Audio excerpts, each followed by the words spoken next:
Hi, it's Connor again. Hi, how are you today? Today I'm talking about obviously prophecy yet again. Good subject to talk about. By the way, so is evangelism. Another subject for another day. But I hope this is an aside, when you get the chance to share your testimony, you do it. Very important thing to do. Okay, so today in regard to prophecy, we're going to talk about expectation and interpretation. Expectation and interpretation. Now, expectation in regard to prophecy has two elements to it. One, when you go to receive a prophecy, you need to have an expectation that God will talk to you. Two, you need to be careful though, because if you decide that God should talk to you about this area and the prophecy is about another area, you can get disappointed and frustrated. So why does that happen? For example, let's say you think you need a prophecy about a job. You go to a meeting and someone prophesies to you about something entirely different. Let's say your family or something like that. And you get a bit miffed. You think, well, I didn't want that prophecy. That's not what I believe God was saying to me. I really wanted this particular prophecy.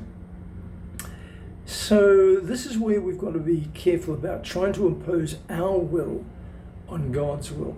Number one, you've got to let God be God. Two, He's your Father, so He will speak to you on the things that He thinks are important, as opposed to what you may think is important.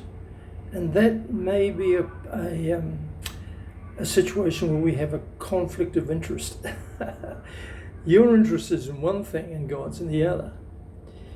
So when you get a prophecy that's not according to your expectation, people can get quite disappointed, which is understandable.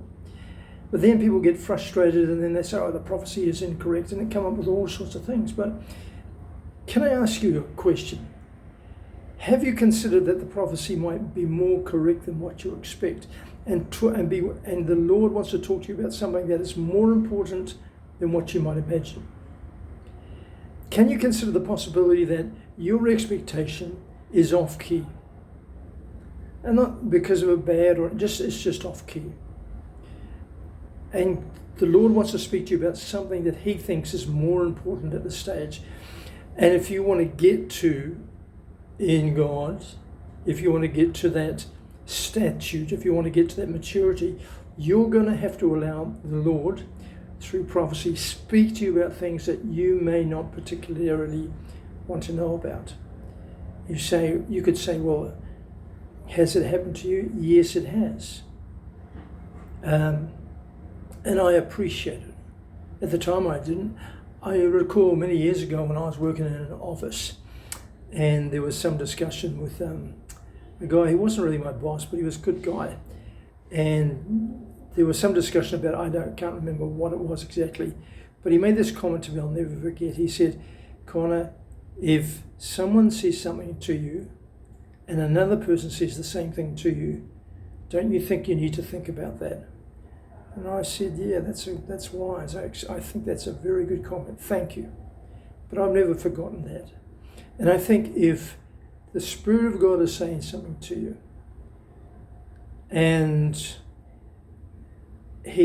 particularly, for example, if you go and try and get a couple of prophecies on the same line, don't you think you should consider that there may be something in this that you need to think about? The other thing you can do, which I think is really wise, which doesn't happen enough in my humble opinion, is that it's a really good idea when you have a prophecy that doesn't meet your expectation, and particularly if it annoys you, to go and share it with somebody who's, in the church, someone who you can trust and all that, a leader or a pastor or whoever, and see what they say. You might be surprised. They might agree with the prophecy. Some people are sometimes naughty like that. They do agree with the prophecy as opposed to what you think they should agree with. So I would suggest to you that if that's the case, don't just throw it away. Don't get angry or frustrated. Ask yourself, is there any relevance to this? Does this ring true in a particular area? And if not, if you can't really see it, well, then share it with someone and maybe they'll bring to light that. The other area is interpretation. Now, this is where it gets very, very tricky. and particularly when people don't let others speak to them about the prophecy. So interpreting a prophecy can get a bit, what's the word I'm looking for?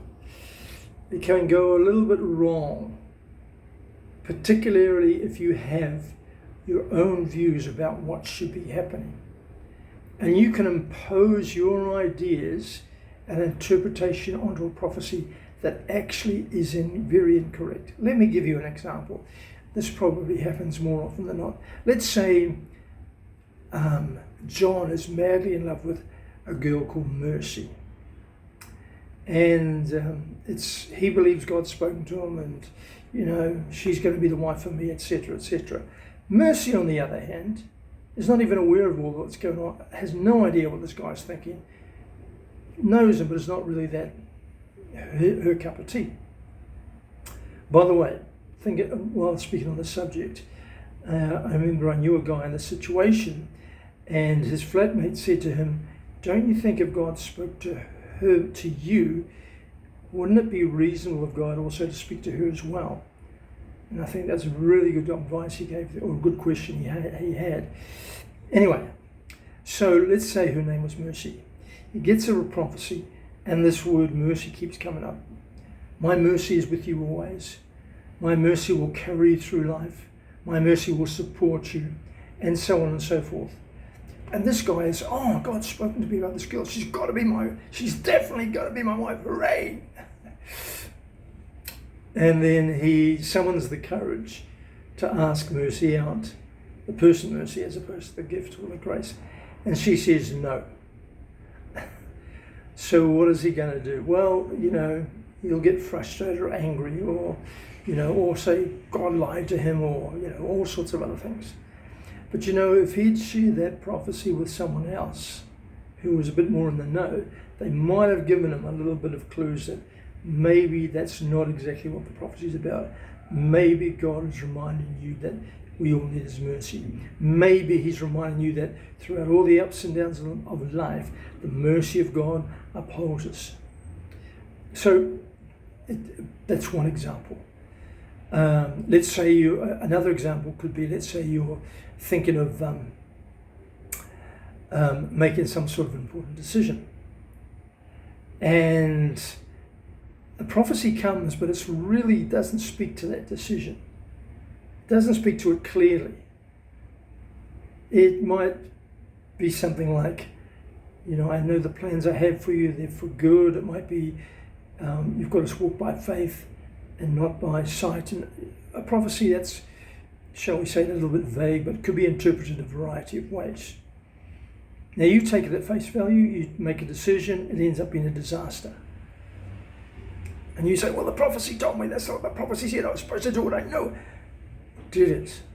Or did you misinterpret it? So interpretation of prophecy should not be a personal thing. It shouldn't be for you to decide. It should be something, particularly if it's an important thing, I would suggest share it with somebody else and see their perspective. And so it could save you a whole lot of headaches, heartaches, or whatever other ache you can think of. All right, so that's my talk today. It's about expectation in relation to prophecy and interpretation, which, by the way, before I go, would explain why a variety of people, some people say, the prophecy's wrong. They lied, they got it wrong. Well, did they, or did you interpret it wrong? So I just want to say, think about that. I hope that'll help you in processing any prophecy.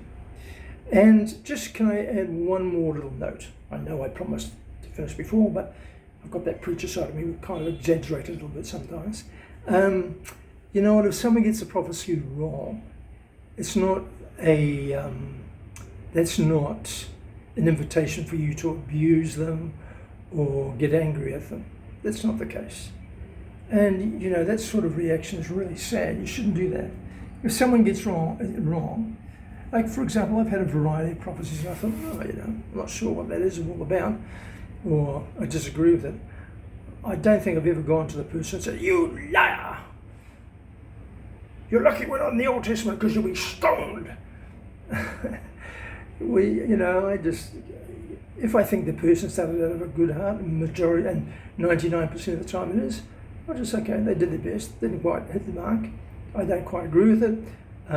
Seems a bit off, but you know, I'm not gonna say anything. Just let it go.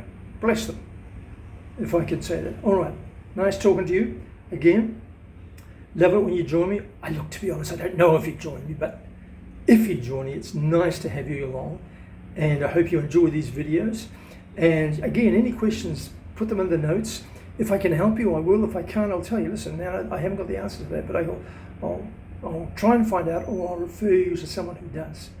All right. Have a nice day. Bye-bye from Carly in Colombia.